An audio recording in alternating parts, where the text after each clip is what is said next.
Salam əziz informatika laboratoriyalarının sakinləri. Bugün sizə sezon 1-in birinci epizodunda Infora Podcast'ın birinci epizodunu artıq açıq elan eləyirik. Özümüzü də təbrik eləyirik bu arada. Aylardır buna hazırlaşmağa çalışırıq. Deməli, eşitmiş olarsınız, Yaradıcılıq Laboratoriyalarının ən son layihəçisi olan Infora Podcast'ı. Bu podcast'in audiosunu heç bir şəkildə yenidən emal etməmənizi və icazəmiz olmadan yenidən paylaşmamanızı xahiş edirik sizdən və bunu deyərək bugünkü gülməli epizodumuzu başlada bilərik. Kod yazarkən bəzən gördüyümüz kabuslar olur rəqabətçi proqramlaşdırmada. Hətta mənim də öz başıma gəlib. Bəlkə sizin də başınıza, hətta çoxumuzun rookie olduğumuz dövrlərdə başımıza gəlmiş ola bilər. Absurd şəkildə ruh öldürən səhvlər, tamamilə gülməli və ağrılı şəkildə tanış bir səyahətə çıxırıq bugün. Məsələn, off by one səhvindən tutmuş, gətirib o qədər də uzun olmayan longa qədər öz utandırıcı səhvlərinizi kommentlərdə burada yaza bilərsiniz. Burada deyəcəyim bütün səhvləri hamımız eləmişik. Yəni, heç kim burada kommentlərdə mən eləməmişəm deməsin. Off by one Ogres'in birinci demişdim. Hər kəsin sevimli bug'ı xatırlayırsınızsa. Bəlkə for dövrünü yazanda qarşınıza gəlib. İndi deyəcəm.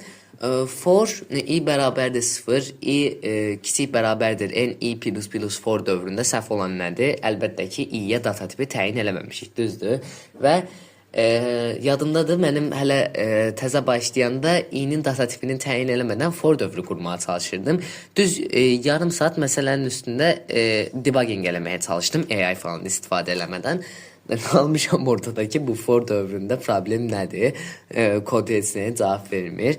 Bir də zaten bəzən arada yığışıb challenge falan elədiyimiz də olur. Hələ təzə başladığımız anlarda belə 3-4 nəfər yığışırıq. Terminalda, konsolda səhvin nə olduğuna baxmadan, səhv yazsanız da səhvin nə olduğuna baxmadan kod yazmağa çalışacaqsınız. Hələ başlanğıcda bu çox çətindir həqiqətən də. Və bir dəfə bu Off by one Ogres'in mən bu bug'ı səhv eləmişdim mən challenge'ın içində. Terminala baxmıram. Neçənci sətirdə problemin nə olduğundan xəbərim yoxdur. Burada da yarım saat for dövrünün axırda debugging eləməyə çalışmışdım. Ya da bəzən başımıza gəlir longun hesabın. Bilirsiniz ki, rəqəmlərin böyük olacağım, yəni bundan xəbəriniz var, amma doğru verilən data tipdən istifadə etməyi unutursunuz. Mən də təzə başlayanda intə çox alışmışdım. Ancaq int data tipini yazırdım da. O da bəzən bəzi şeylərə icazə vermir axı. Hamımızın bildiyi, yəni hər data tipin müəyyən intervalı var da, düzdür? Bilirəm ki, long istifadə etmək lazımdır. Mən də int yazmışam, dünyadan xəbərim yoxdur. Onun içində kod dəfələrlə səhv vermişdi.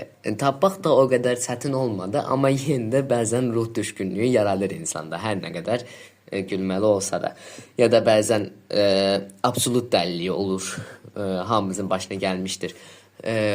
Eolink Basecamp'də məsələ işləyəndə bəzən n dəyişənin absolutunu təyin eləməli olurduq məsələdə, amma yadımdan çıxmışdı. Yəni, kod təkrar yazıram, hər şeyi dəyişirəm, massiv yox, vektorla yazıram, yox yəni, olmur. Baxıram, görəm ki, absolut eləməmişəm.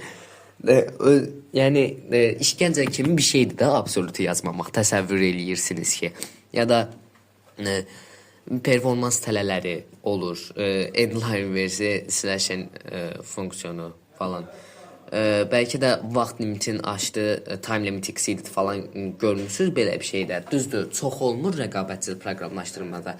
Amma yəni performansı başqa nətər belə təsir edirsə, istəyirsinizsə siz də şərhlərdə yaza bilərsiniz. Mənim başıma şəxsən gəlib. Əslində düz rəqabətçi proqramlaşdırma məsələsi elədiyimdə yox da, adi C++-la kod yazdığım yerdə, o gizli projedə haqqında məlumat verməyəcəm. Endline vs /n'in, yəni bu fiaskonun performans fərqini görürük də. Bəzən zaman limitini açdığını görə bilərsiniz. Mən yəni endline-a da çox alışmışam. Ona görə də biraz mənim üçün problem yaradırdı. Sizə də problem yaradırdısa bildirin məncə. Sonra məsələ şərtinin paranoyası olur bəzən. saatlarla baqa saldınız. Ondan sonra məsələdə şərtində tək bir sözü ya da məhdudiyyəti tamamilə səhv anladığınız anı bir dənə alnınıza salın, zəhmət olmasa. Yəni məsələni oxuyursunuz, amma ortada bir dənə detalı itirmisiniz. Çox, yəni başa gələ biləcək bir şeydir. Məsələn, mən bir dənə nümunə deyim. Məsələ tam yadımda deyil, yenə təzə başladığım vaxtlardan misal gətirəcəm. Mənfi ədədləri məndən nəzərə almağımı istəyir. Mən də məsələnin şərtini sözün açığı o qədər oxumadım. Əvvəlki məsələyə oxşuyurdu. Amma mənfi ədədlər var imiş burada. Mən də giriş-çıxış nümunələrinə baxıram. Biraz aşağı yendirsəm, mənfi ədədləri də görəcəm, amma aşağı yendirmədim. Ancaq müsbət ədədlər üstünə qurdum məsələni. Ondakı, yəni biraz vaxt itirdi də, yəni paranoya bildiyimiz. Məsələn, şərtini onun üçün oxumaq lazımdır. Bunu dəfələrlə, hər dəfə təkrar bizə deyir.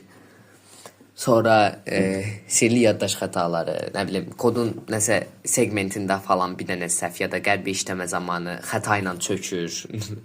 Yəni, nə bilim, təyin olunmamış bir dəyişən ya da massivdən kənar giriş olduğu vəziyyətlər falan, bu cür hallarla qarşılaşmış olarsınız. Təyin olunmamış dəyişən əslində konsoldan o dəqiqə görüb həll eləmək olur, amma massivdən kənar giriş olduğu hallarda yenə də çətin deyil, sadəcə biraz vaxt aparır. Əsəb pozusudur, o kateqoriyaya düşür məncə. Sonra lokal testin keçməsi, məsələn, eləyirik də, serverə göndəririk, çek eləyirik məsələni, görürük ki, məsələ aşağı bal verir. Amma o sırada bizim giriş-çıxış nümunələrindən elədiyimiz məsələdə düzgün cavab verəndə nə olur? Bu bayaq göstərdiyim absolut nümunəsi üçün də keçərlidir. Bəzən lokal verilənlər, yəni giriş-çıxış verilənlər lokal testdə işə yarayır öz elədiyimizdə. Yəni absolutun çox nəzərə alınıb alınmaya biləcəyi halları verirlər. Amma orada absolutu da qeyd eləmək olur. Qeyd eləməyəndə də belə lokal test keçir, amma hakimin maşınında uğursuz olur. Yəni belə hallarla çox üzr istəyirəm, gecə yorğunluğu. Belə hallarla qarşılaşmısınızsa, şərhlərə yaza bilərsiniz. Hamınızdan təkrar eşitmək istəyərəm. Və sonraki epizod üçün hər hansı maraqlı bir dənə topikiniz, məzmununuz falan varsa, onu da qeyd edə bilərsiniz. Serverə də, Infolab serverinə də yaza bilərsiniz. Burada general, şəxsən orada Discordda mənim özümə də yaza bilərsiniz, inkognito hesabından. Zaten Infolab serverinə girsəniz, mənim orada adımı görərsiniz, adminlərin kadrosunun içində. Sonraki epizoda qədər görüşərik. Yenə deyirəm, təkrar bir tövsiyəniz olarsa bildirə bilərsiniz. Sağ olun.